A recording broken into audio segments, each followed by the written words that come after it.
This is how to sell crypto on your Coinbase wallet. Go ahead and load up the App Store and look up Coinbase in the search and update and install the Coinbase app. Once you've installed Coinbase, let's open up the app.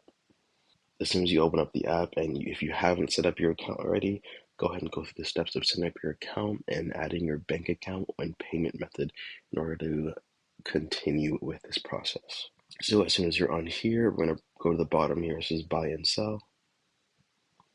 Now we know where to sell. We're going to go and buy first. Let's go and buy some crypto. Any crypto that you like, I'm going to go with the safe option and go to Bitcoin. Here, enter the amount of Bitcoin that you'd like to buy. Review order. Buy now. And you have successfully bought Bitcoin using that method. Now, once your transaction has gone all the way through and you have successfully bought whatever crypto that you wanted to buy, I'm going to press on that same button for buy and sell.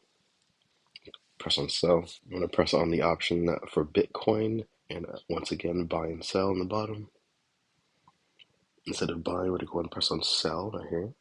And they're going to enter the amount of Bitcoin that we'd like to sell, and where we'd like to send it to, if we'd like to send to a bank account or just straight cash. We're going to press on next, and the same with the buy option. We're going to press on review order, confirm it, and you will have successfully sold crypto on your Coinbase wallet.